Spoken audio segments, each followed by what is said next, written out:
We made it. 100 episodes of the podcast officially. Folks, welcome to Everything Pro Wrestling. Everything Pro Wrestling is a show by the fans, for the fans.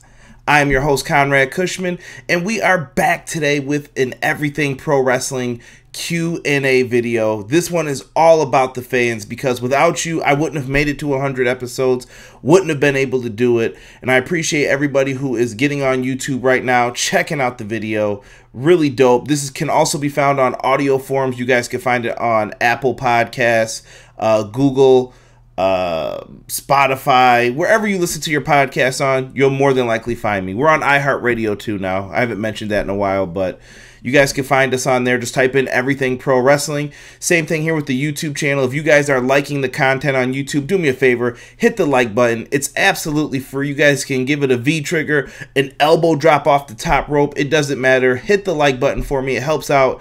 More people can see the video. It pops up in their recommended sections, and that's where we want to be. Most people find these videos just by clicking on them, so thank you guys for that. Also, if you're in the chat, get live, man. I want to hear you guys talk about some things. Get in here. Let me know what you're thinking. We got a lot of questions to answer. I'm going to try and make sure I don't mess this up and get to everybody's question because people started sending me questions from all over the place. I'm overwhelmed. I'm very, very happy with all the questions that I got. Cannot complain. It's going to be great. Let's see who we have in the live chat right now as we speak. We have Mr. Jesus De Leon. Jesus, what's going on, brother? Doug is in the house chanting EPW. I appreciate you. Kyron Chase, thank you, Kyron. I appreciate you saying congratulations on 100. Kyron, one of my good friends. We love talking sports and everything else. Darius Gaming, what is going on? Or I'm sorry, Darius Ski Gaming. Hopefully I said that right. Darius Skia Gaming. Appreciate you for coming in here, brother. Thank you so much. Sick is in the house as well from XGW. Sick, what's going on, brother? Good to have you in here. Connor in the house, what's going on? Donnie, it's been a minute, bro. Hopefully we see you for AEW tomorrow. Donnie is in the house. My man Steve is in here as well. Sports Talk Network showing some love. Thank you. Eric Brennan's in the house. Mr. Floodwater is in here. The likes are popping up. We're almost at that double digits. So, boys, do me a favor and hit it. Thank you, Mr. Floodwater, for well done. I have to tell the truth real quick, guys. What is going on, Malik? Thank you, Malik. Narcolepsy Boy 94. Great YouTube channel as well. Thank you, guys. I appreciate it. I have to tell the truth, though. I actually have more than 100 episodes logged. This is the official 100th episode, though, with everything that happened with Brainbuster Radio. Some of those episodes I do not count. I don't count any of the recent AEW uploads. I haven't been counting all of those. But after this point going forward on the podcast, those will count towards the numbers. I'm just putting them all in here. On YouTube, I think we have over 300 videos. So I know that we've only got 1K subscribers, but I don't care. I put blood, sweat, and tears into this for you guys, and that's how it's got to be, man. And this is yours just as much as mine. Derek, what's going on, man? I see you in the house, man. Darius said, nice videos, bro. Love them, not going to lie. Thank you, bro. It means a lot to me.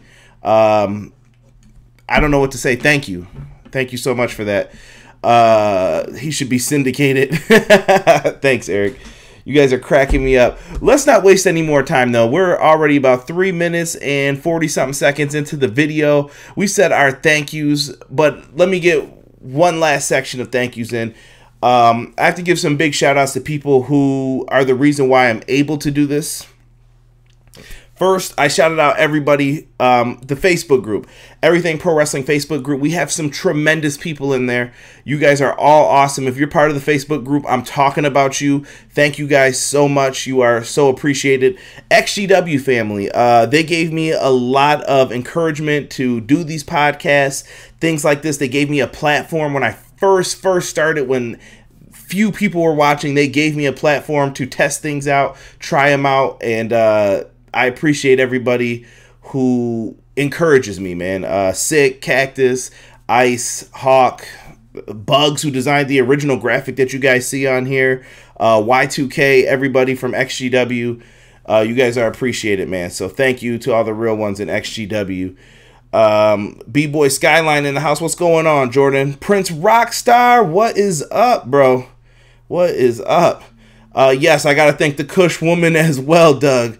The wifey. I was gonna save all the other people for the end, but yes, you gotta thank the wife. She's with the intern right now. It's just a blessing, man. My life has changed so much since when I first started this with no kids, and now I have a child, and I'm still trying to make moves.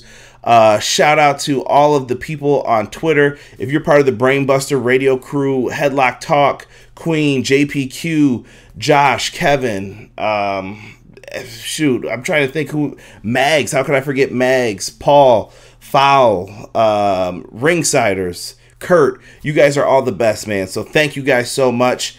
I got to keep it real, man. But enough of this. And I know I owe some shout outs to Smart to Death, Warren Hayes, if I forgot you, RJ.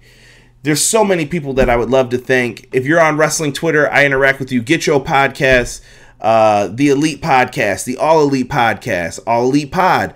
You guys are all the best. Thank you so much for retweeting me, helping me out. If I see someone else's name and I come across it, I will thank you guys as part of this. But let's get into the questions, man. We're 6 minutes in. I said this was going to be quick. I lied. Too bad. That's what happens. First, my first question is an emailed one. Now, I had to answer this question because it comes from someone who has been a guest on past shows on the audio podcast versions of my roundtables for New Japan and AEW, Mr. Zachary Shiloh. He has his own podcast. He does tremendous things, and we're talking about working together real soon again. So let me get into this one. He said, congrats on 100 episodes, EPW. Cool to be a great part of history. With that said, I'll leave a question for you here tonight. What are you hoping to accomplish with EPW in the future? The main thing I want everything pro wrestling to do is grow. I want it to be part of the wrestling community. Pro wrestling is my favorite thing probably in the entire world. Anybody in the chat who knows me, you can ask any of them. Pro wrestling, I've been a pro wrestling fan since before I had memories. One of my first memories, I always tell this story, is I brought Demolition to school. Yeah, I know it looked like I brought Gimps to school, but I thought wrestling was so cool back then that was like the first thing I brought to show and tell. My favorite action figure in school, we had a little Junkyard Dog action figure. Always played with that. In my kindergarten picture, I have a wrestling buddy in it because you could bring your favorite toy in there. I'm rocking a Buffalo Bills when we were the AFC champions in those 4 Super Bowls we lost. Hold the jokes. And yeah, so I've always been a wrestling fan. And the main thing that I want to accomplish is putting out good content and just being able to interact with the wrestling community and hopefully making some income from this. I want to do big things in the world, and it's kind of nice to work for myself. It's fun. It's great. And it would be really cool to, I don't know, get like a Sirius XM radio show. Have the YouTube channel get a little bit bigger. Maybe one day work for a wrestling company behind the scenes or doing a podcast for them. Who knows? But wherever this road leads, I'm on it for the ride right now. So let's do it, man. Right?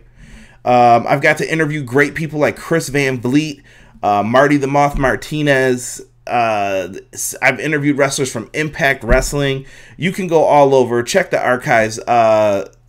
Retro Anthony Green, right before he signed with Evolve, and then I said I had feelings that he would appear on like major television shows. Boom, a little later he ends up on the WWE Network for an Evolve show. Dude, absolutely amazing. That I can't believe all the stuff that's happened. I interviewed Conrad Thompson. I never thought that would have happened. I got to interview the Podfather himself. It's just a crazy, crazy ride. So let's see, where do we want to start here? Twitter or Facebook with the questions here. Connor says, I have supported for a while. Laugh out loud. Much love, brother. Thank you. Why is he an Android on the screen? Oh, boy. People are saying join the Derek order. You guys cut that crap out tonight. Malik Murray, I get a question. You think that Charlotte Flair is a spoiled brat and she does not need to beat someone at WrestleMania? No, I think that Charlotte Flair is not spoiled. I think Charlotte's really a great wrestler. I think Charlotte's just overexposed at this point in the wrestling business. very, very tough to be Charlotte Flair. To step in your father's footsteps, to go out there. I just think WWE pushes people a little too hard sometimes, or Charlotte's been the most available one. I get it. She's one of the top ones in the company. Absolutely. I can agree with that, but you just have to watch how you push people. Good question, Malik. Six said, no doubt CJ is the most knowledgeable guy I know when it comes to wrestling. His knowledge often amazes me. Thank you, Sick. Yeah, Sick. I appreciate it, man. I love the conversations we have personally too about our professional careers and everything else. I am going to first start off here with, you know what? Let's start with the Facebook group. Facebook group's coming up first here. So everybody put in the questions. If you use the hashtag AskEPWShow, it popped up. This is what we were doing, and the questions are coming in. So let's see what everybody's got for us here. First question comes from Casanova Frankenstein. I don't know if that's your real name, brother, but I like it. He says, what do you think Owen Hart's career would have looked like if he hadn't passed away early? That is a tough question. I feel like Owen Hart could have been a WWF champion when you go back to the time of like 1994 when he was feuding with his brother, Bret the Hitman Hart.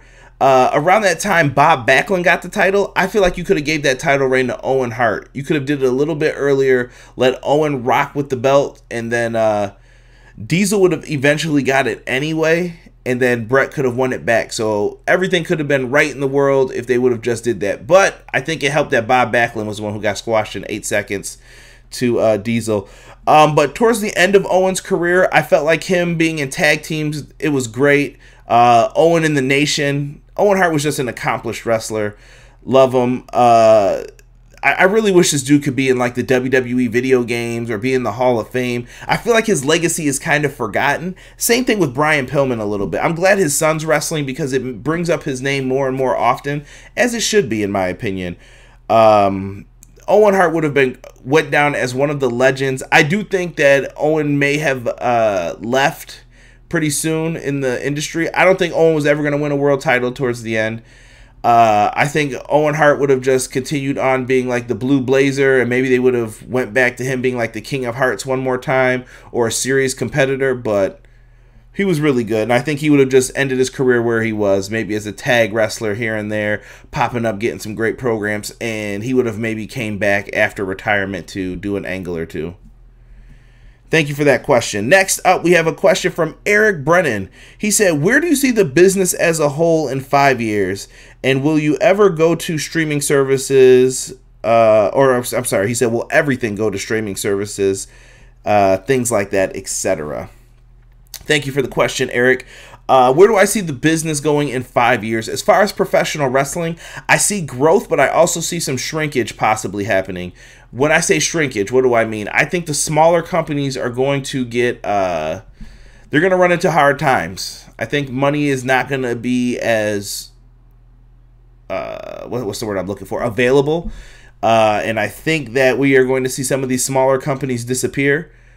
I don't know if that's going to apply to the indies of the smaller companies, or if that's going to apply to someone like an Impact Wrestling.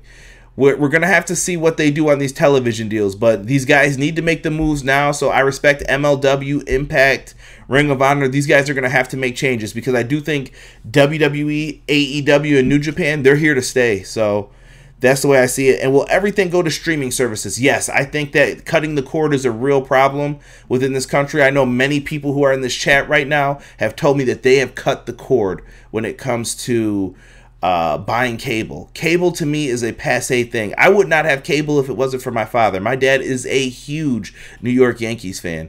If it wasn't for him, I don't know if we would have cable. I mean, what does my son watch? PBS, that's like a free station basically. And even the shows he watches, you can go online and watch them. My wife and myself, we watch a lot of things that stream on Netflix, WWE Network. There's other ways to watch some of these other things. Wink, wink, nudge, nudge.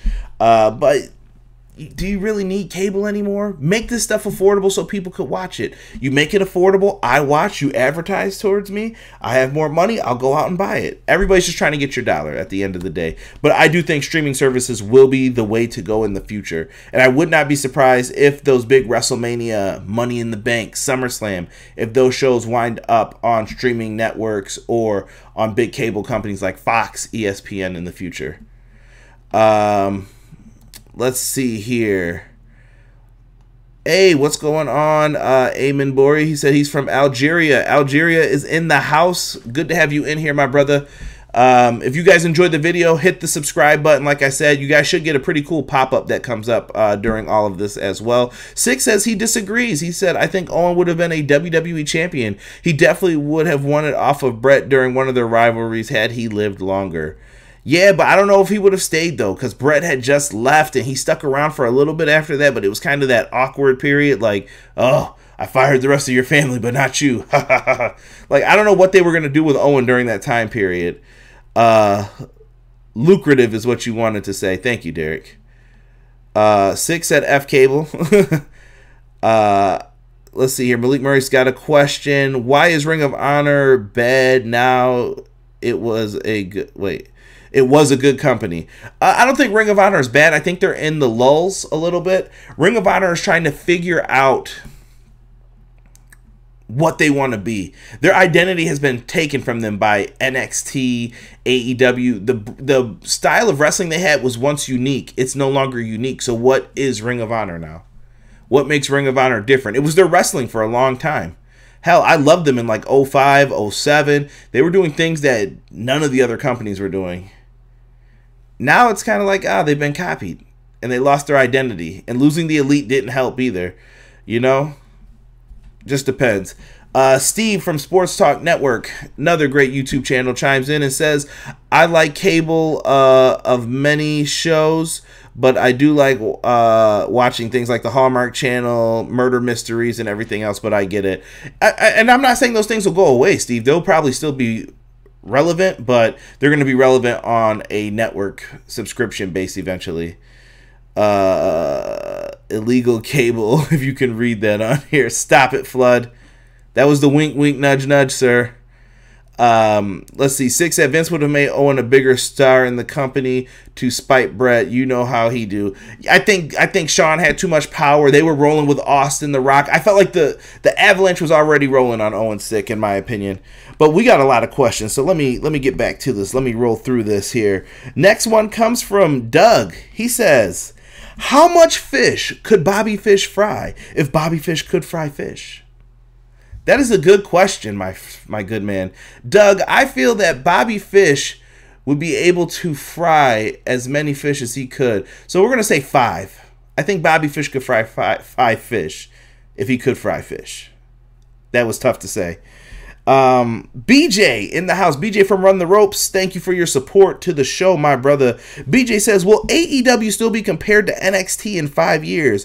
Or will it be battling the bigger shows? Ooh, tough question. I think in 5 years, AEW will be compared more so to WWE than one brand of WWE, if I could say so myself. I think WWE's landscape's going to change, especially if ticket sales for live events keep halting up. I think they need to lower the ticket prices possibly to get people into these shows and make the money off of, you do an occasional live event here, something special there. People want to see the television shows now, man. They want something quality. They want the bang for their buck. So I do think AEW will be compared to the WWE in a larger sense in 5 years. That's what I'm hoping. Just my opinion on that one, BJ. Thank you for the question, sir. R-Dub, another person from Run the Rope, says, where would we be if Shawn Michaels went to WCW in 1997? Ah, shit. That's tough, man. Shawn Michaels, to me, is one of the guys who kept WWF together. He threatened to leave so many times, but if Shawn Michaels had left, do I think they would have been in trouble? I don't think everything would have ended, but I think that it wouldn't have been called 83 Weeks for Eric Bischoff's podcast with Conrad Thompson. It might have been called 98 Weeks. It might have been called something else, but I do think that WCW would have put the hurt on them a little bit longer. I don't know how close they were to going out of business. I've heard it's been exaggerated a little bit, but if Shawn would have left, I think it would have been a big blow to morale within the company. I mean, you still had guys like Undertaker, Brett, Sid, Steve Austin on the rise, The Rock. So there's still talent that was coming up, but Shawn Michaels leaving would have really hurt the main event scene at that time. Good question, R-Dub. Good question. Sean Harrington's in the house. Thank you, Sean. Someone who also always shows up and supports the show. Appreciate you, brother. He says, Ring of Honor for years really were more sports-oriented. I enjoyed that, like what they do with AEW now and rank people. The match quality was off the charts. Bobby Fish could fry way more. He's from Boston, and they love their fish and chips. Love it. I see people talking about Ricochet in the chat. I don't know why I could even do this to myself with Ricochet. Let's get here to Taylor Lawrence from the Everything Pro Wrestling Facebook group. New member, but I appreciate her. She has been coming in with some good conversation, so thank you, Taylor, if you get the chance to listen to this. If you could go back and choose one match from WrestleMania and change the outcome of it, which match would it be and why? Easy. We are going back to change the streak. I really wanted to joke around and say Shawn Michaels WrestleMania 26, but I won't do that. I think I would change the streak's ending. The reason for that is because I think the streak was worth so much more when it was intact, and think of all the matches and how much more they would mean. Even if The Undertaker came out the way he did, the streak's on the line here. This could be the one he loses. Imagine Undertaker John Cena with the streak intact. It would mean so much more than now when Taker comes out. Ever since like 31, and then when he lost at 33, I was there live and I thought the man retired, and he didn't. But they really teased it like that was the end. And instead what ends up happening is we get Taker in these matches, and they kind of just feel like a spectacle, like, oh, it's The Undertaker. Put him up on the charts and let's see what we could do with that, you know? I would change that ending, put the streak back there, and make your company a little bit more money while you're doing all of this in that time. Let's see here. Let's see. Sean Harrington's going back to the Shawn Michaels question we just got. Shawn Michaels went to WCW. I can't see someone called Michael Hickenbottom headlining in WCW. Rob says, let me see. Michaels would have been feuding with Eddie and Jericho in the Land of Giants. Brett would have worked through his 20-year deal and also would have never feuded with McMahon. Damn, that would be very different, Rob. Who is the best general manager in WWE? I'm trying to think of who I enjoyed the most out of the GMs that we had. I am going to go out on a limb and say I think Teddy Long had the best tenure overall. But favorite general manager is probably going to be Eric Bischoff. He pulled a lot of shit back in the day on Monday Night Raw. Pulled off like the roulette wheel. He did a lot of different things. He was a shocker. I love Stephanie on SmackDown too. That was definitely some fun times back then. But Bischoff will probably be my choice here. You changed the streak ending over Booker T versus Triple H. Yes, Kyron. Just for money purposes though. Trust me. And I saw one of your questions. We're going to get to Triple H in a little bit here. No lie, WrestleMania hasn't been the same since Undertaker lost. Yes. No, I get you guys with the Booker T Triple H. That's probably number 2, honestly, on my list of matches I would change. Worst decisions in company history? Absolutely. But I think that we would have... I want to make more money from this. I think Taker's streak really hurt the... relevance of WrestleMania. It hurt the quality of the matches, and I feel like you lost a big match that you had every year that didn't have to have a title on the line with it. Taco, what's up, bro? Thank you for coming in here, bro. Appreciate you. Love your streaming as well, brother. Thank you for coming in here. Let us go to my man Obi-Wan asked the question. I won't put his government name out here, but he said, what will the future of video game wrestling be in the next 5 years? Original Biggie, I think sooner than 5 years, we're going to have competition from several different wrestling game companies. We've got Fire Pro World right now. We've got the WWE 2K series. Some other rumored games. We know AEW is working on something. Something is cooking up in the kitchen right now as far as AEW goes. I can't wait to see what they do. Will it be a No Mercy AKI style engine? I hope so. When we see the wrestling video game portion, but there's more than just that that's going on. Virtual Basement is also coming out with a wrestling video game. I've been seeing several people talk to this company. They followed me on Twitter. I want to reach out to them. If they need any help, suggestions, anything like that, I would be more than happy to talk to them. Hell, I would even love to have them on the podcast to talk about their video game one night. I'm interested to see what they're doing. They're signing a bunch of indie talents. I know Jonathan Gresham and a bunch of other people have been signed to work on this video game.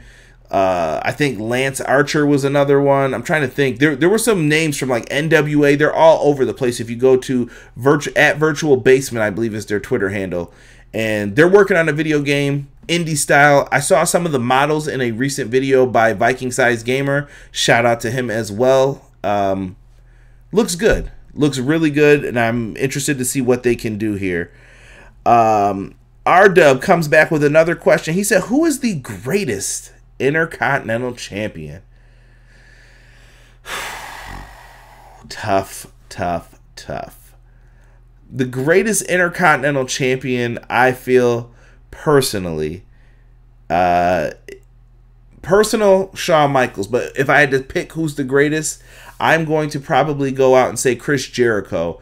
He was someone who could always carry the Intercontinental title with pride, go out there, put on some banger of matches. Same with Shawn, though, during the time period. Chris Jericho is probably my greatest Intercontinental Champion of all time. Donnie brought up Retromania. Thank you for that. NFL 2K is coming back. I see people talking about. Here's the thing, though, with NFL 2K, guys. Just a quick little disclaimer. NFL 2K cannot make simulation games is what it sounds like. We're going to have to wait and see what that means, though. That's some real contract legal stuff. Glenn Hunt in the house. What's up, Glenn? He said AW shows scheduled moving forward because of the coronavirus. I'm sick of that damn virus. Tired of that shit, Glenn. Hopefully we don't have any problems because next week, AEW Rochester, we don't need any issues with that. Sean Harrington says, I have no problem with Taker losing, especially that Taker. He was hurt and already downgraded. Yeah. I just think you could have got more out of the streak. I think the streak should have never ended, and it was something that you could have always just played off of, though, Sean. For the long money. I still think people care about Undertaker enough that they pop for him, and I think if he never lost that streak, people would still care. Donnie brought up Def Jam Fight for New York. I would love to see a remake of that. Macho Man is the greatest IC champ. Rob, he's definitely in my top 5, obviously. Sean Harrington says Teddy Long was the best GM. The only thing with Teddy Long is you knew you were getting a tag match player or a match with The Undertaker. And it was just like, damn it, come on. When I see the IC title, I picture, Brett, Sean, Perfect, Jericho, and, he who we shall not speak of. Let us get back to the questions. Doug, if you were head booker, who would you have had the Fiend, or would you have had the Fiend in the title picture so soon? And if not, how would you build to it? Doug, good question, good sir. I wish Derek was here for this one. The Fiend easily would have been built up the same way he came in. He would have defeated Finn Balor, and I think you could have really played on people's fears of him. I would have booked him against some of the up-and-coming new guys, give them some experience in there. The Ricochets, Ricochet was on a losing streak at that time. You could have put him against the Fiend. And you slowly build him up against like R-Truth on Monday Night Raw. You could have did a match with insert whoever you want's name here, No Way Jose. And in all honesty, I've been proposing this for a little bit. I think the Fiend should be a multi-dimensional character. And when I say that, I mean he has like split personalities. One week we may see the Fiend, and I think you save him for special events like the pay-per-view, the big feuds. And why doesn't he come out as Bray Wyatt some weeks? And then you have him come out as the Firefly Funhouse version of Bray. And you just have his movesets change. Which character is he going to be when he comes out? And have Bray get into this mindset of being someone different for each personality that he comes out as. Could have been something really dope. And then I would have slowly built to Bray winning the Royal Rumble, going against people's fears, and him possibly in reverse role taking the title from Roman Reigns at WrestleMania. That would have been how I booked it. Mark Smoke from the Facebook group asks, is the saturation of available content hurting or helping professional wrestling? I think that it is helping a lot of people on YouTube channels such as myself. There's a lot of channels that focus specifically on one thing. I know that there's like the NWA podcast. Those guys do a great job. You have people who are just AEW. I brought up Tiffany and Kyle, the All Elite podcast, folks. Andy has his own All Elite podcast. So many of them out there, and they can focus on specific content. Some people are just WWE. JD from New York. I tend to try and be everything pro wrestling. So I try and talk about a little bit of everything. So one week you may hear me talk about MLW. The next week I could talk about NWA. There's so many things to talk about. So it helps us on a smaller scale. On the larger scale, I do think that people will get burnt out with so much wrestling. There's so much now that I can't keep up. Back in the day, you had WWE, WCW, ECW, and maybe you would occasionally watch like your local indies on a local channel. It's too much of it now, man. You can't keep up with all of it. You have to pick and choose where your time goes at this point. So large scale, I think it hurts it a little bit, but people are making money right now, so can't complain. But on the smaller scale, I think it really helps out a lot of the content creators such as myself, people in the chat. Really good stuff. I am seeing some craziness in the chat right now. I see Champ Santino Marella. Flood, we're going to have to boot you out, sir. Come on now, talking that Santino. Fiend should have fought Braun Strowman instead of Rollins. Yeah, they rushed through that all day. Jeremy Harris, what's going on, brother? Good to have you in here. He's at Rhea Ripley all day. Hell yeah. Hopefully you guys like that. I know that I didn't have any women on the thumbnail art. I thought they should be in here because it's Women's Month in March. Just trying to show some love. Who was the best tag team in 2006? Shit. I don't know. I'm going to say the Hardys, but Chris Harris and James Storm might have been America's Most Wanted, might have been number 2 at the time. I don't know. That was tough during that time period of who was the best tag team. I'm going to say the Hardy Boys, though. Let's get back into these questions, though, because we got to truck through some of these now. Flood says, when or how long do you see AEW waiting to either take on Raw or SmackDown in the weekly ratings? I think it's going to be a slow build, Flood. I would say 3 to 5 years, give them. Raw and SmackDown have their audiences that tune in every single week. Actually, I saw Raw's rating, and it seemed like Brian Alvarez was astonished by it. I'm not surprised by what we're getting from them lately. Oh, some people are asking about London and Kendrick. Love London and Kendrick, but I never thought they were treated as well as they could have been during that. I felt like they were kind of lame duck champions. My favorite tag team to pick in the video games, but Hardy Boys. Hardy Boys. Let me see here. Flood said, is there an ultimate dream match for you that you would be willing to travel to see? A WrestleMania match in the UK if it ever happened.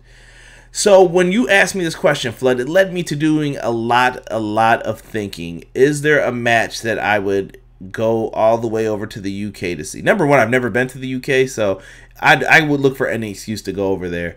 But I think one matchup that I would love to see would be CM Punk versus Stone Cold Steve Austin.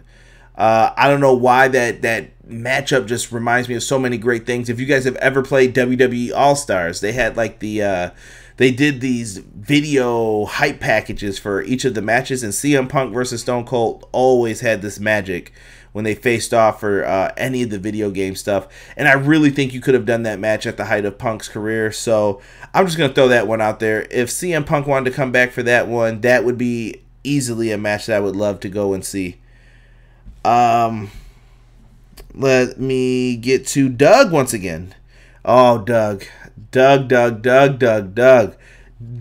messed me up on this one. So he said, if you had to strip and name all new champs for all the belts in WWE, who would they be? And that's any and all companies. This SOB, right? All right, so let me see who I could pull out of my backside here. For NXT UK, I would give Finn Balor the UK Championship and build that brand off of his back right now. If he's not going to be in NXT, why not have him hold the championships while he's down there? Now, for the NXT Women's Championship, we're getting that bad boy off Kaylee Ray, and I would go back with Toni Storm and see what she could do. I don't know what the issues have been with Toni Storm, but she would be my pick. For the NXT UK Tag Team Champions, Mustache Mountain, baby. Got to go with them. I've been waiting to see them get a run with those nice, beautiful tag team titles. So those would be my choices for that. Let's go to the NXT brand next. We have the NXT Championship. Adam Cole would no longer be the champion, and right now I am rocking with the Velveteen Dream would be the NXT champ. North American champion Roderick Strong recently lost it to Keith Lee. Instead of Keith Lee, since I have to change out the person, I'm going to go with the rookie upstart Austin Theory for right now. We go to the next match, which would have, or not match, excuse me, championship, the tag team titles. Now, we know that the Undisputed Era have been trying to get them back right now, but they're kind of in the lulls, and can we do it again? Nobody wants to see that, by the way. I love those guys, but they're done with the tag scene down there. They don't need those belts at this point. The tag titles, who would I put them on? You know what? I'm going to go on a limb and say the Grizzled Young Veterans. I do like Pete Dunne and Matt Riddle as the champs, but Grizzled Young Veterans, why not? And for the NXT Cruiserweight Championship, I'm going to go with Tyler Breeze because Breeze deserves it. He busted his ass at NXT for years. And the NXT Women's Championship, which currently belongs to Rhea Ripley, we would get a new champion in King Kota. Dakota Kai would be my choice to be the NXT Women's Champion right now. To the SmackDown brands, the SmackDown brand currently has the Universal Champion belt off Goldberg, and I would go with, right now, Roman Reigns to be the world champ. Yeah, I know, boo me, I don't care. The Intercontinental Champion is currently Sami Zayn. I would definitely have that bad boy on Daniel Bryan. I think Daniel Bryan could put on some banger matches with Shinsuke Nakamura, so we would give that to D-Bra. The SmackDown Tag Team titles would have to go with, instead of Miz and Morrison, you got so many weird teams at this point. Heavy Machinery's got to be the choice, right? Simple as that. The Women's Championship over on SmackDown, I can't honestly say I care. Give it to Sasha Banks. We'll go to the Tag Team Championships for the women's. Instead of Asuka and Kairi Sane, I feel like throwing these things in a dumpster because they're never defended. But go with Natalya and Beth Phoenix. The 24/7 champion starting on Raw. Riddick Moss is the champ right now. God, I don't even know. You'd have to give it to Eric Young. I'm just going to flip it to him. The Raw WWE champion is currently Brock. I'm going to go with Drew McIntyre to be the WWE champ. The United States Championship. Can we redesign that belt, please? By the way, all the other belts have been redesigned like 2 times. US, it's time. Big time.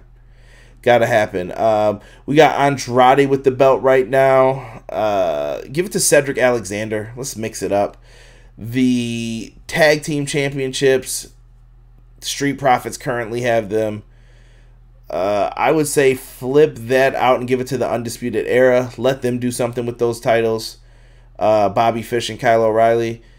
And the Raw Women's Championship, Becky Lynch, Shayna Baszler. See, Doug, not that bad. I see people talking about Crime Time, Mick Foley and John Moxley in the chat. WWE need to put the UE on the main roster this year or next year. Where's Mustafa? Mustafa Ali, I think, is the person who's been getting those vignettes, Prince Rockstar. Kurt Angle versus Chad Gable. People are going in with some of these matches here. Rhea Ripley looking like a snack in that graphic. Oh, dear Lord. Dear Lord. Jesus De Leon comes in with, since AEW is going to have a new show soon, would you add another title? Absolutely. I want to see a singles title. I've been going back and forth on this 6-man titles thing. I've been seeing more and more 6-man trios teams and everything else. I don't want to see a trios belt. I think that having a nice secondary title, some type of intercontinental television, United States title, that kind of area is needed for AEW. Taylor Lawrence even suggested in the group, Double or Nothing's Casino Battle Royal could be for the new title. Not a bad idea. What match am I most looking forward to at WrestleMania? Currently for me, I'm looking forward to Brock Lesnar and Drew McIntyre the most, in my opinion. I'm very interested to see how they do this. I know Brock lost last year kind of in decisive fashion to Rollins. What are they going to do with Drew? Because Drew's been built up like a monster right now, and I'm just like, ooh, he's getting a lot of momentum. Does that mean he's going to lose? So I'm going back and forth on it, but that's the match that has my interest. Taylor Lawrence back once again says, how would you fix the glaring problems with the AEW women's divisions? What would it take to fix it, and who would you sign if you could? Let's start with the first part of this question. Break this down a little bit. Break it down. Sorry, need to grow up. The problems with the women's division. I think the problem with the women's division is that a lot of the great women's wrestlers are signed by NXT and Impact Wrestling, number one. I think it's the same issue that we see with Ring of Honor. Now, does AEW have people that are going to be good? I think so. I think they need to get their time in there, and I would definitely maybe promote the booking for the women. If Big Swole's going to be working with Nyla Rose, for example, why not send them to some independent shows and have them wrestle on these shows in tag matches, 4-ways, whatever, to get used to each other, to get used to the styles of everything that they're going to do, and, you know, just have them go out there and practice. I mean, you can come up with some finishes that'll make it work so that people aren't like, what is this? You could do some different things. So that's what I would suggest for the women's division. To fix it, it's going to take time. Time and patience is a big thing right now with the AEW women's division. It's not great. I promise you guys that. It's going to take time to fix this.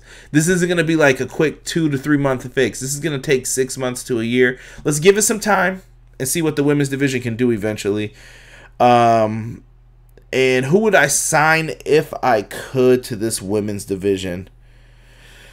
Sasha Banks, easily. You need someone who's going to be a locker room leader, someone who's got that hunger. You need someone who is going to take no shit, who's been in big match situations and delivered, and I think Sasha Banks would be the perfect person to have in that situation.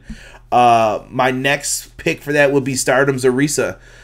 She's another good one who I think you could try to build the division around. I know that those language gaps are in there, but you have to find ways to go around it. If you're going to promote yourself on Joshi Wrestling, and us as smart wrestling fans, it's 2020, people. Not everybody's going to speak English perfectly. I hate when I see some fans like say that stuff, and I kind of cringe a little bit because, look, we love the Lucha Bros. The English thing doesn't matter. So I think it's how you build them, how they're presented, and I think that Sasha Banks or Arisa would be the perfect fit for that, for who I would sign. Rob, what is going on? What's Chef Rob going to be cooking up for Mania weekend? That's a good question, Rob. Rob, I'm feeling the Philly cheesesteak sliders. Look at me, I'm all fat, I'm all smiling and happy. Those Philly cheesesteak sliders are damn good, and I think we go with the cheesy pastelitos. They were really good last time in the air fryer. Can't complain about it. Shout out to Butter. Hopefully Butter gets to watch this. But yeah, that's exactly what I think we would have to go with for this one.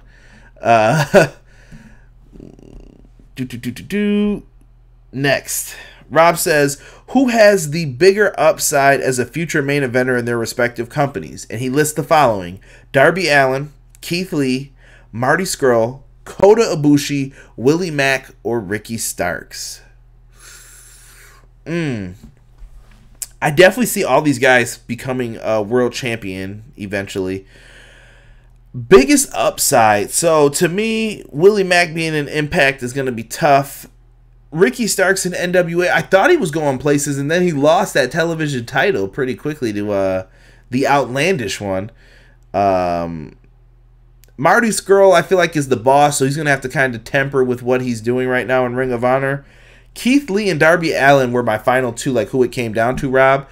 And when you look at what Keith Lee and Darby Allin are currently doing, I feel like Keith Lee could be one mistake from getting screwed up. Look at what's happening with Ricochet right now. I know people were bringing that up before in the chat, and you just can't, man. You can't know what WWE is going to do. You could piss someone off by not shaking a hand, something like that. So that's the only reason Keith Lee wasn't picked, because of the WWE factor in this. I'm going to go with Darby Allin. I think he has a huge upside. This dude has the crazy look, the killer music. People love this guy. He's a skateboarder. He paints half of his face. He doesn't care if he dies. He does stupid stuff that makes me cringe, but he is so good at his job. So I think Darby Allin has the biggest upside out of everybody, man. I think Derek said Rob should cook up the effing wings.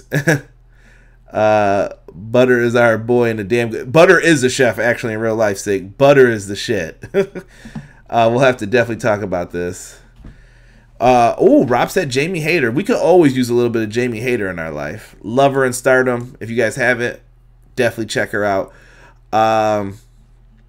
Let me see here. People are talking about Nick Aldis versus Mr. Perfect in the chat. That would be a dope match. Miz versus Ric Flair. Maybe when Miz was at his peak here. I'm going to take a sip from the big giant cup of water here. Got to keep the voice going. And I want to give a big shout out to our sponsors here before we get into the next segment. Big shout out to my good friends at powerslam.tv. You guys can use the code EPW show. Get 1 free month of pro wrestling on me. If you guys are bored one day at home and you want to check out some independent pro wrestling, powerslam.tv is where you guys want to be. Also, it's March. College basketball's happening. Lots of crazy things. So I have to give a big shout out to Everything College Basketball. They are currently talking college basketball all the time. They have a tremendous Facebook group. I'm a part of it. I am a UNC Tar Heels fan. I like many college teams, but Tar Heels are my number one. And you guys can definitely hold it down checking out Everything College Basketball. It's March Madness. They're going to have some brackets coming up soon. Check out the group. They have some amazing things that they're doing in there. And they have a podcast every single week. So make sure you check out Everything College Basketball. Thomas Poster in the house. What is going on, Thomas? Thomas is asking a question. We're going to answer it. Why? Because we're for the people here. He says, what do you think would happen to WWF if Vince had been found guilty in the 1992 steroid trial scandal? Rob knows what I'm going to say. Well, you know. I think Jerry Jarrett would have took over for him, like the plans were in place. Jeff Jarrett's father was going to take over and run the WWF. Only God knows how that would have turned out. I think it would have been very interesting. That would be one of those times where it's like, let's rewind the clock and see what would have happened. Because Jerry Jarrett's style of booking is completely different from Vince McMahon's. So, very interesting to see what could have happened there. Okay. Derek said, not the wings, bro. Uh-oh. Doug put, quote, water. No, this is water tonight, I promise you guys. This is straight water. People are throwing out their favorite matches. Difference is Keith Lee can speak on the mic and can do a lot of what guys like Ricochet and them could do. So it comes off legitimate when compared to against the sides against Brock, Drew, Roman Reigns, etc. Yeah, Sean, I love Keith Lee. I think Keith Lee has the bigger side, but when he asks who could succeed, I feel like something could happen to you in such a large company like WWE right now. I thought Ricochet was going to be guaranteed to get a great spot. How this dude is losing right now on Monday Night Raw baffles me. So I think that might be influencing my choice a little bit here, but I got to keep it real, man. That's bullshit. I want to see why Paige is on SmackDown. Yeah, it's going to be on Friday SmackDown. I still don't care, but I hear you, Rockstar. She should have an interesting segment, though, on SmackDown this week. Vince would have ran thing from his cell phone like Paulie on Goodfellas shit. You could call him the Don. Sean says Paige is managing Nia Jax. Yeah, I've been waiting for Nia to come back. She's been gone for far too long. So that does it for the Facebook questions.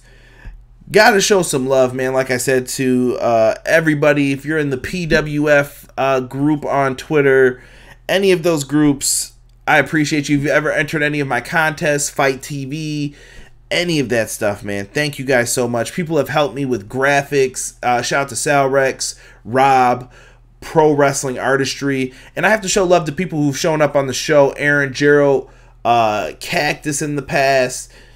Everybody who's been on the show, thank you for appearing on this. Like, dude, we wouldn't have got to 100 episodes on the podcast if it wasn't for you guys.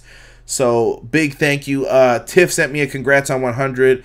Thank you, thank you, thank you. Malik, I just looked in the DMs and Malik sending me questions on here, so now I got to answer these. Kyron, tell Malik I answered his damn questions on here. Look for the hashtag AskEPW Malik. 3 questions for your show. Who are your top 3 favorite superstars of all time? The Heartbreak Kid, Shawn Michaels, is number 1. Number 2, CM Punk. And number 3, Matt Hardy are my top 3 favorites of all time. Honest opinion on the WrestleMania card so far. It's okay. I'm not hyped for Mania. I haven't seen a card that's been like bolstering since. I'm trying to think of the last great card that we had. I want to say 30. Honestly, I'm just kind of like, it's there. It's going. I just hope that it turns out good.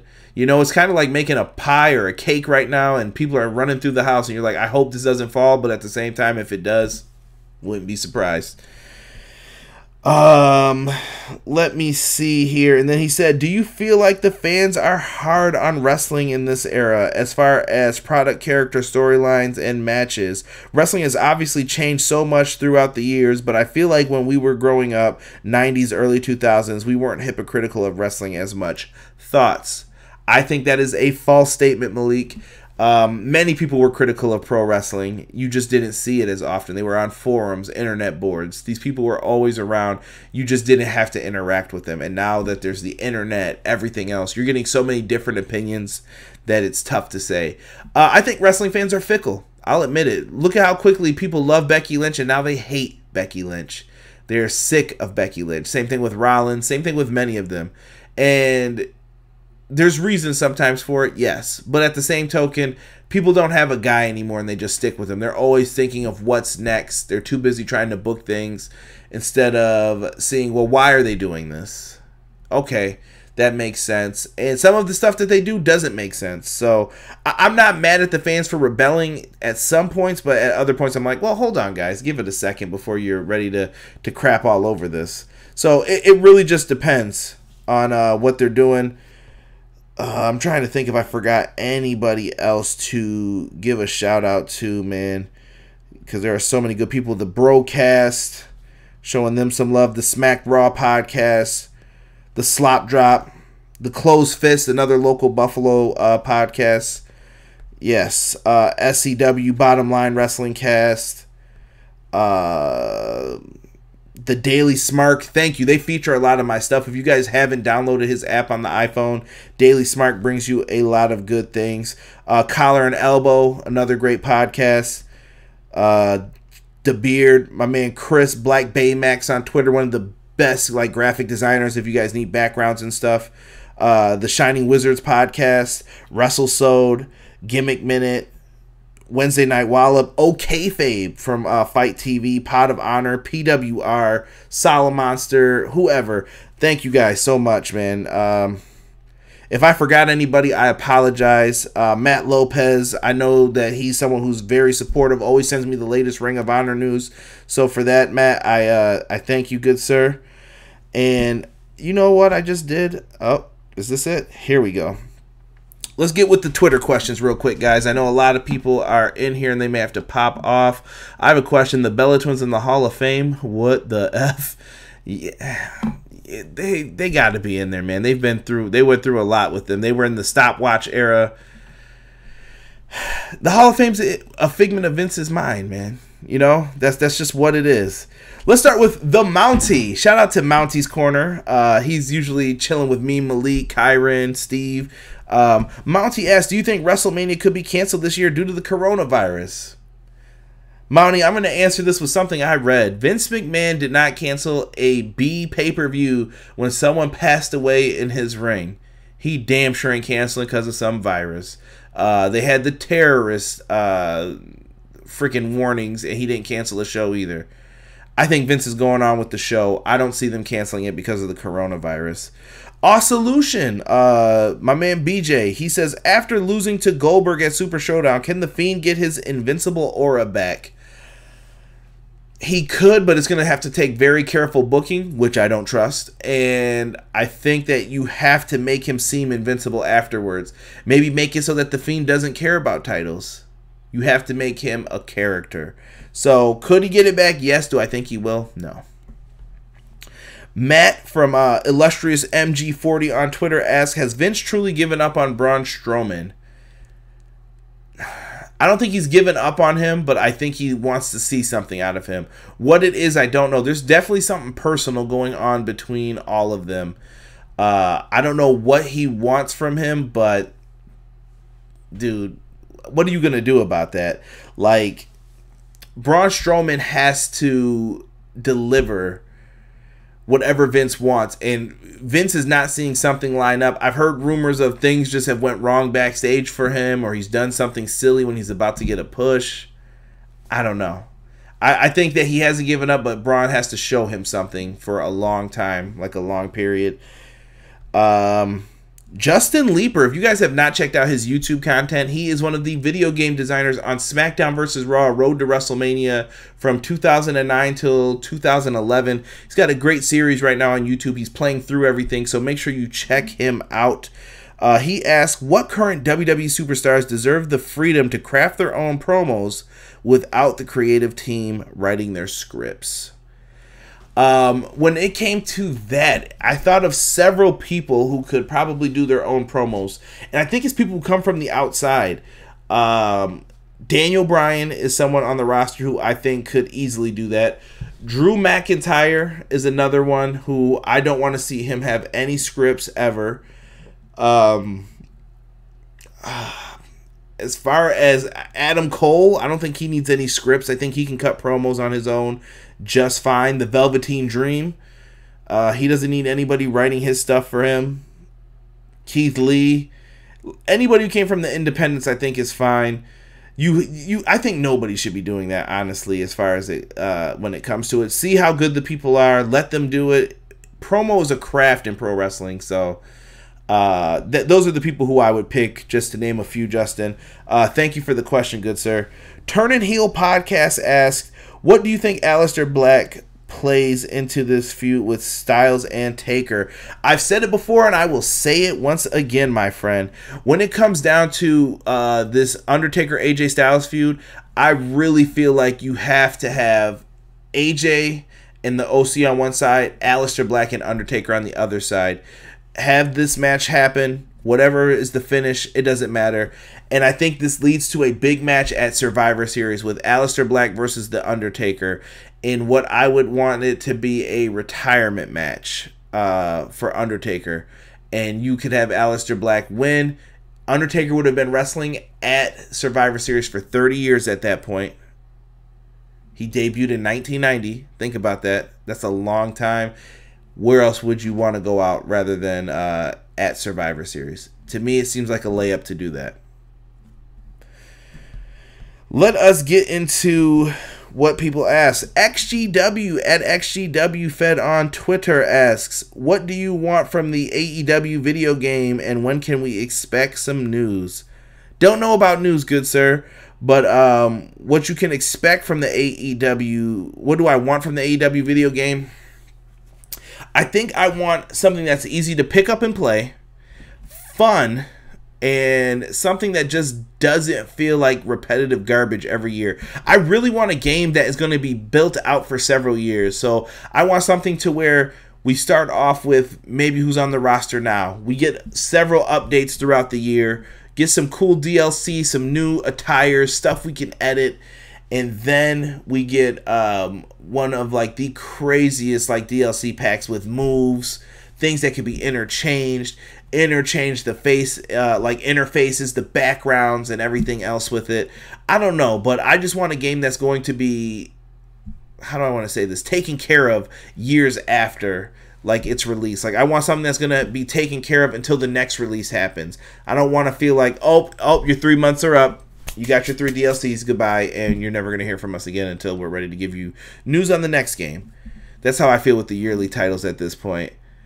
Yeah, Kyron said the exact same thing I said, too, about Vince didn't cancel Survivor Series when there was a terrorist threat. It isn't being fickle that brought down Becky. It was her booking making her Wonder Woman, a.k.a. Super Cena. I'm okay with Becky being strong, though, because I don't think there's anybody in the division right now who deserved the title that was around for the entire year, Sean, when it comes to her. Rob says he gave up on Braun. You gave up on Dolph Ziggler, too, Rob. That's all fine, but still, F that. The WWE Hall of Fame is a joke. Don't even get me started with Tori Wilson. Coco beware, sick. Coco beware, bro. Who is a charisma vacuum? Prince Rockstar asks. Oh, my Lord. I'm trying to think of who. Right now, honestly, I feel like Riddick Moss. There is nothing there when he sees it. AEW needs to make a Filthy Animals group. Fun. Okay, I see a lot of people getting into some good questions here. Let you guys talk amongst yourselves as I get back to answering some of these questions. Let's see here. We're gonna stick with BJ for this next one. He asked, would you like to see other promotion follow Impact's lead in regards to women superstars and having women compete for world titles? I think that it works for some companies and it doesn't work for others. Like, would I want to see that in WWE? No. Because I think WWE has established that there is the WWE title, which is for the male competitors, and for the female competitors, there is the women's championship. I personally would like to see each company do their own thing. I thought it was cool that Impact did that, and do I have a problem with it? No, not at all. Lucha Underground did it. I loved it when Sexy Star became the Lucha Underground World Champion. I love when Jacqueline won the Cruiserweight title. No issues with any of those. I just think that it depends on your company and what you want to do with it. If I'm WWE, AEW, would I do it? No. Just because I don't think it's necessary. You don't need to copy these other guys. You do your own thing when it comes to wrestling. And I don't want people saying, oh no, we don't get enough women's matches in AEW and all that stuff. Pump the brakes, dog. All right, like, we're going to be different. We should have our own show. And, let each company do their own thing. What they give you is what they give you. They're obviously looking at numbers, data, and everything else. If that's what they want to produce, I'm here for it. I'm here to watch it. I'm not trying to book your stuff for you if I don't know the numbers and what's going on behind the scenes. So, good question there, BJ, for that one. Sick comes in and asks, what do you feel AEW needs more/less of in order to become a successful brand that can compete with the WWE for years to come? What AEW needs more of would be stars. They need more star power at all times. And I also think AEW could take advantage of the fact where WWE is lacking. The promos, keep harping on that. Take advantage of the idea of a steel cage match. I love that their cage match was, there is no escape. You're stuck in the cage. Winner is pinfall or submission. They're taking advantage of that. I do love the blood, and I do love that they're responding back to Vince. I know a lot of people say, you shouldn't take pot shots back at WWE. Don't be a punk either. Like, no, you're not going to say whatever you guys want. WWE likes to take little cheap shots without you noticing. F that. They don't have to say anything now, but good responses and doing their things. Like the Blood and Guts match is a direct response to what Vince is saying. What AEW needs to do less of, featuring women's matches that haven't been practiced, featuring people who haven't been working with each other a lot. You gotta get these women out there. If they're working with each other for next week, the previous week, have them on the independents wrestling with each other. Take control of their booking a little bit. Or tell the talent, hey, it would be beneficial if you guys came as a package deal to ESW in Buffalo, New York, or wherever they're going to be, Niagara Falls. It doesn't matter. come as a package deal. You guys, Orange Cassidy, why don't you guys all work together, go out there for a show, and you guys work together on the show in a tag match. That's what I think they need to focus on. And I think AEW has to, they're getting better with the pacing of the shows. I like it. Upgrade the audio more. And I think they need to also look at what is the next designs for AEW stages, things like that. I just want to see what they're going to be able to pull off. I don't want to see that stage 2 to 3 years from now. It's a lot of long-term things that I think they need to focus on in the later years. Sick comes back with another one. He says, if top wrestling companies came together for one night to promote a show, what would your dream match card look like? I personally don't know about the beginning, middle of my dream card, but the main event would definitely be John Cena versus Okada. That is a beast-ass match. For me, I think that I would book something like, I'm going to see you on John Cena versus Okada. Honestly, I think I might even put it John Cena versus Tanahashi. And I would put Kenny Omega and Kota Ibushi in a match against each other. And then we could have Okada take on the likes of a Moxley. I want to see him mix it up with him. Tag match, I would love to see like a 4-corner tag with all the current champions. You could do so many different things with that. I like what you said, though. John Cena mixing up with like Okada, Tanahashi. That would be legendary. Good things there, Sick. If you want more, let me know if that wasn't enough. Oh, God. If you could fire 5 people from the WWE right now, doesn't matter who would they be? This SOB is trying to get me in trouble. If I'm getting rid of 5 guys from the WWE, shit. I don't know, man. You know what? I'm going to say it just because I want to see them go somewhere else, the Revival, because it looks like they're leaving anyway. I'm going to count that as 1. We'll go Eric Young for 2, because he should just go somewhere else and do his own thing as well. 3, EC3. Why is this man not being used, damn it? Why? He should be such a big deal. Damn it. Tino Sabatelli in NXT. If you guys know who he is, he was the former Tampa Bay cornerback, I believe. If you're not using Tino, like, let him go, man. I don't know what the hell they're doing with him. And last but not least, for who I would get rid of from the WWE side of things is, that's tough. We're going to go Rusev because he deserves better too. I just pick people who all deserve better for the most part, in my opinion. See here. Sick. Killing it with the questions. Where do you see WWE in the next 20 years if the product stays the same as it is now, which is bland in many fans' opinion? I see WWE losing viewership and potentially forgetting how to create stars. But I do think that in 20 years, I think we'll be under different leadership by then. So, with different leadership, I think things could change greatly. It just depends on who the leadership is going to be. Don't know who that would be, though, at this point. Like I said, hopefully it'll be a Triple H out there doing his damnedest. Do you see WWE failing, or is it too big of a juggernaut company to fail at this point? It's too big at this point in time, Sick. I don't see them making any mistakes or errors. They're too good. Like, at this point, they have too much money. They're in too good of a position to fail. They would really have to screw things up, take a bad deal, something like that. But I don't see that happening either with them. Let's see. Sick comes back. I think this is his last one here. He said, what do you think the best all-time finishing move in pro wrestling is?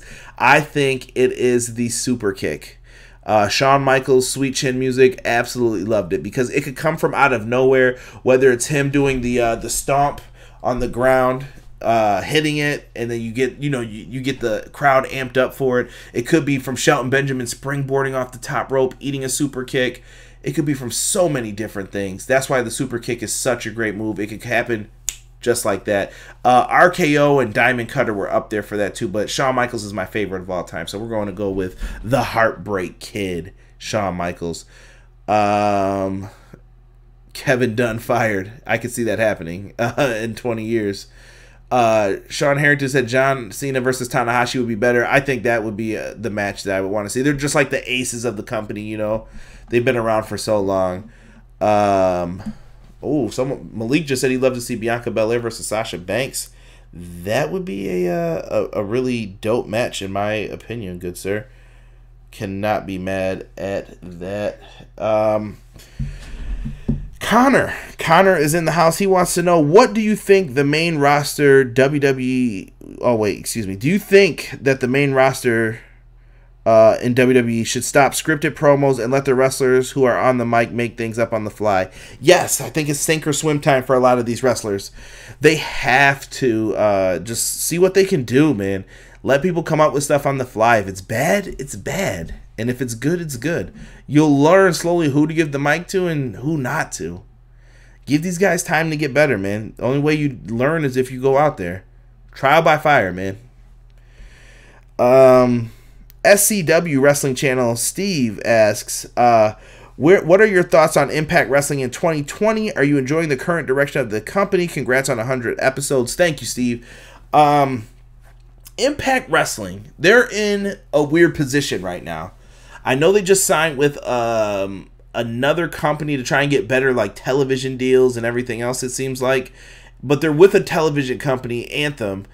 Impact's doing good things. To me, they're like 2 steps forward, 2 steps back. And I know what I said. They end up back in the same spot. They're wrestling in breweries right now. And I'm not saying that as an insult. Impact was once a prominent company, and they need to figure out how to get back to that prominence. Do I think they could? Yes. It's all going to come with building up your product, signing some good people, and letting them do their thing. It just depends on how they're going to be able to do that. And I think you need to lock some of these people into long-term deals. I saw they just signed Chris Bay. Great signing. Yeah. We'll have to see what they could do. And be flexible with some of the people who are willing to come in and work with your company. Let them work and see what they can do.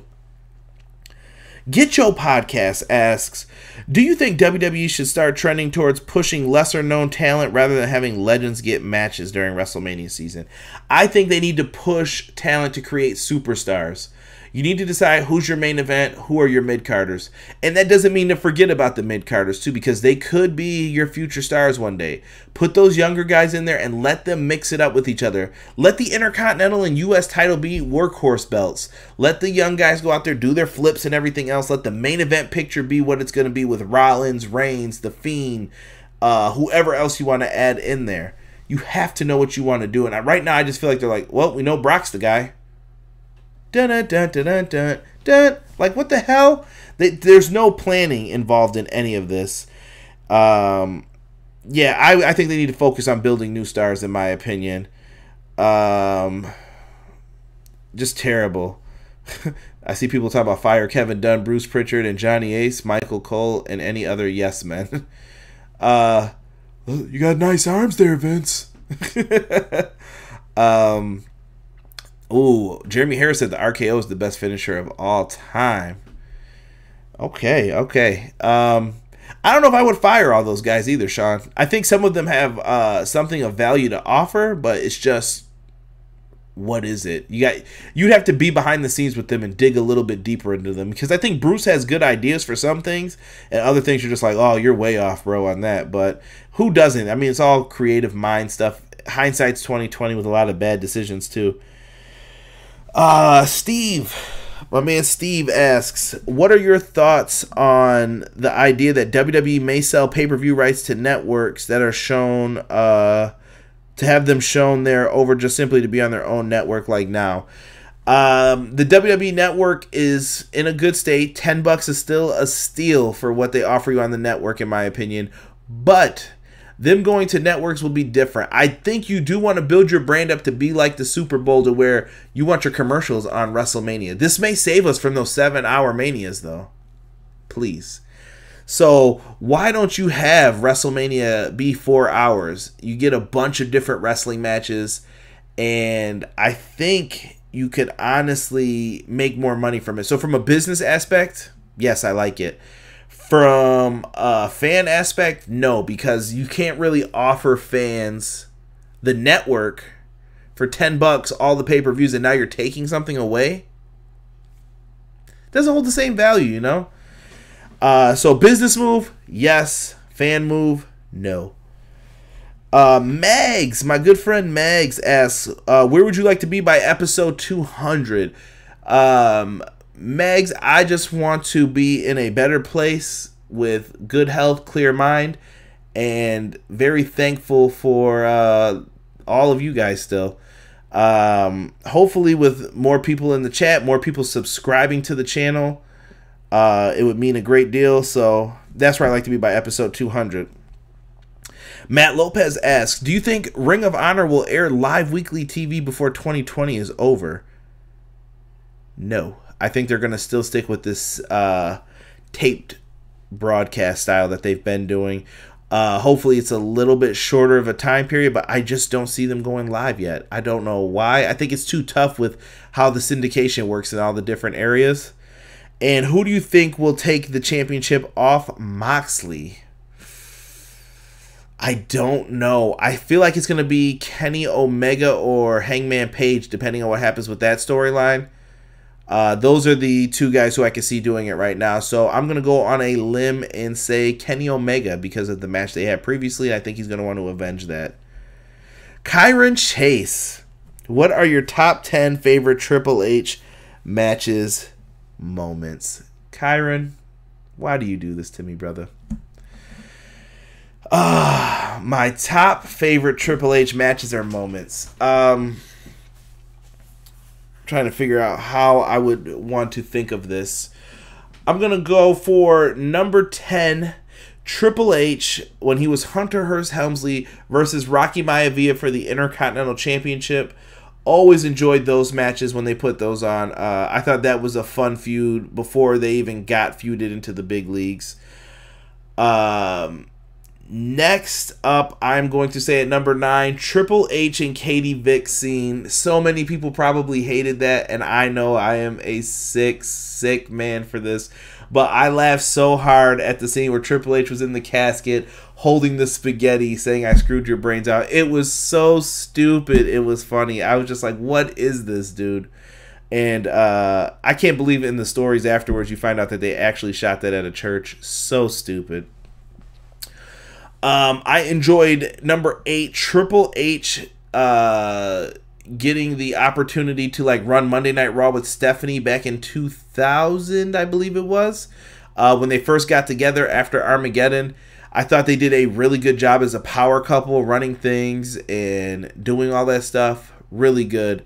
What was the next one? I think I'm at 7. Number 7 would be the formation of Evolution. I think that was really good for what they did. You basically got to work with Ric Flair, and you pumped up Randy Orton and Dave Bautista. Made a Hollywood star out of one. The other one is a great wrestler still today. Who else did we have for great moments with Triple H? I would say the two-man power trip would come in at number 6 for me with Stone Cold and Triple H. And I'm just spitballing these off the top of my head. Don't hold me to these in the future. Two-man power trip. I like that. Triple H, smartest businessman ever. He knew Stone Cold wasn't losing the world title, so I'll team with him instead. Very smart of him to do that. Taking on like the Hardy Boys. They beat up Lita pretty bad a couple times until Triple H ripped his quad against Benoit and Jericho. They had some fun matches with that. Number 5, that moment where he lost the WWF title to Chris Jericho on Monday Night Raw and then convinced Earl Hebner to give it back to him, and then Triple H beat him up anyway after he promised not to. Dirty bastard! Triple H taking over DX would be number 4 when he said, "You got to go to your blood. You got to look to the click," bringing back X-Pac and adding the New Age Outlaws to DX.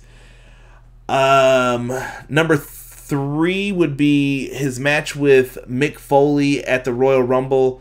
Really great street fight, one that you cannot forget. He had some amazing moments with Mick Foley. I thought they did a really good job with that. I'm going to put Shawn Michaels and Triple H's entire feud from like 2002 till 04 on there. I thought that was a really great feud, a blood feud amongst two friends. Allowed Shawn to come back to the ring, bloody battles. I know towards the end it was kind of tiresome, but they did some really great matches no matter what at the end of the day. And my number one Triple H moment is his feud with The Rock. I think that him and The Rock had the best chemistry, and you could put Triple H versus The Rock on any card, any day. That is one of those matches that is the Attitude Era, in my opinion. Really good.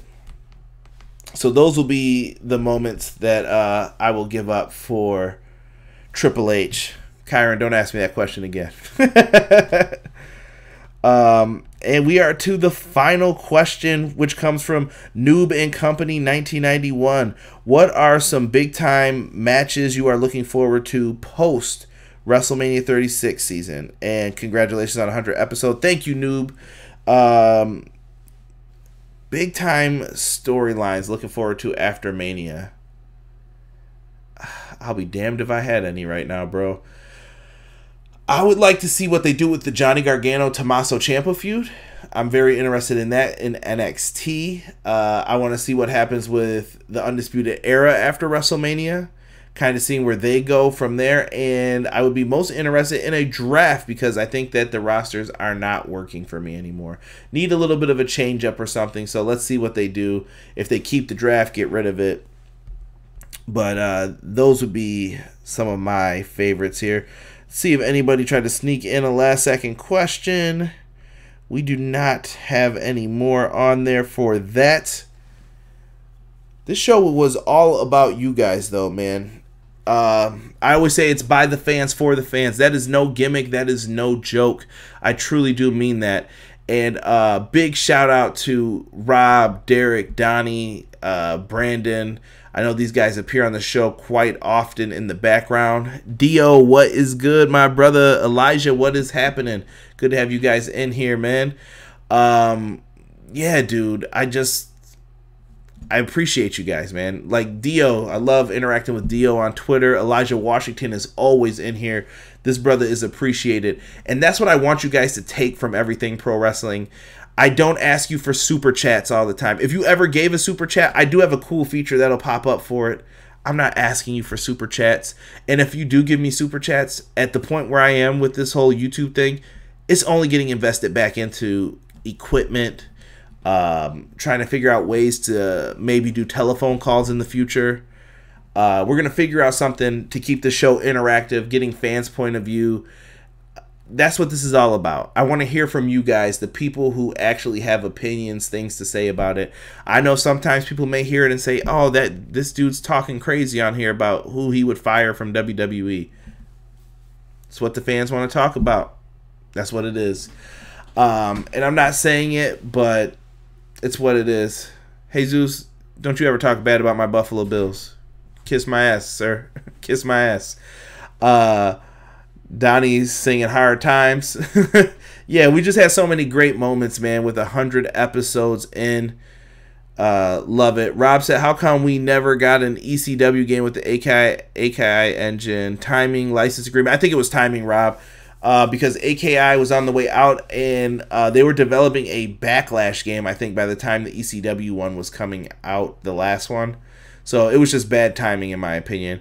What is your favorite Cody Rhodes match and Marty Scurll? My favorite Cody Rhodes match is probably Cody versus Dustin at Double or Nothing, or the Rhodes Dynasty with Dusty Rhodes in their corner versus the Shield with Ambrose in their corner. I thought those were great. I was there live for that one. That is I almost said a bad word, an effing good match. Really fun for that one. And favorite Marty Scurll match. Give me Marty Scurll and Will Ospreay. I'll take that one any day. Or Marty Scurll, Nick Aldis for the NWA title at last year's Crockett Cup. Oh, man. Connor, can't wait for McIntyre versus Jinder Mahal post-Mania. I think they will do something with that, with three-man band. You got to. NFL draft coming. Yes, it is. It is coming. So pray for my Buffalo Bills. But, guys, we've talked pro wrestling. We've went through it all. We answered your questions, man. So good, dude. So you guys are so good to me. And I appreciate you guys. And we're going to be back tomorrow night with AEW Dynamite. It will be the last Dynamite review before we go next week. So this week we'll have Dynamite. And then next week's show, you're going to get kind of different thoughts and perspectives. I don't know if it's just going to be me or the team here, but we're going to give our thoughts on the live perspective of being at a Dynamite show. So it'll be something different. This show is for you guys. Hopefully some good things pop up and come up from all of this. Wrestling community, thank you for motivating me to be better. And here's to the next 100, guys. This is Everything Pro Wrestling. And I'm out. Peace.